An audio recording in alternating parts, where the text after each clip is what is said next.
thrilled to welcome Tom to this special session. I am Dragrova and I am a virtual production supervisor. And well, Tom, it's such a pleasure to have you here. So, first of all, could you tell us more about you, your background, and how you became involved with the ETC? Hey, Andrea. So good to be here with you. Thank you for doing this and shining a light on this effort that we're taking on at TTC to ask questions about how to ethically approach AI, which has raised a lot of concern in our community.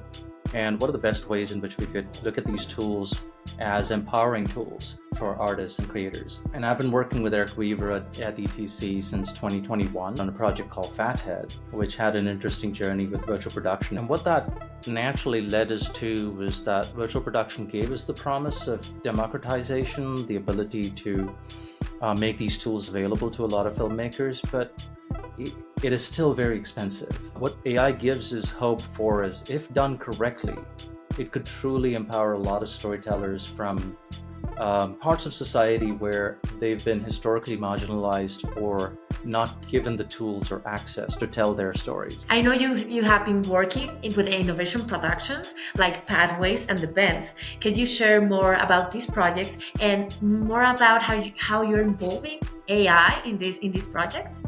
Absolutely, yeah. So at the start of these productions, when we wanted to pick these, we just called them Project 8 and Project 9.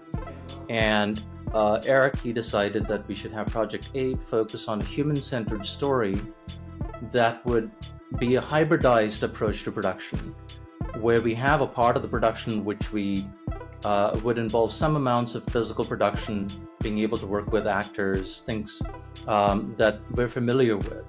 But at the same time, looking at AI tools that would allow us to push the boundaries of this project beyond what our current resources would have permitted us. Project 9 was supposed to be end-to-end AI workflows, where we don't have resources from the physical traditional technologies that we've been used to so far. And we had to rely entirely on the tools available and also the generation of tools available to us right now, which is also kind of almost panic-inducing, because almost on a weekly basis or daily basis, we're seeing something or the other crop up and promise, to do something that was considered impossible till the week before. I think the biggest thing that we discovered about Project 9 as the toughest thing to do on that project was fight the FOMO. Okay, yeah, I can imagine. How you are using or how you are involving AI, or how is the workflow during this production, maybe specifically in Pathways? So Felipe Vargas is a wonderful writer-director. He's the writer-director of Pathways. And he came in with a very clear vision about wanting to tell a story that connects us to culture and tradition and ritual. The story is about a little girl trying to deal with grief. And as she is trying to work through this grief, she connects with her grandfather's flute that transports her back in time. So it's at once a story of time travel, of a deep emotional connection with ancestors, and a coming-of-age story of this young person understanding the way to deal with loss. The script takes us to Machu Picchu. And of course, we cannot imagine with our budget or even with the kind of permissions that are needed to go shoot at Machu Picchu, a heritage site.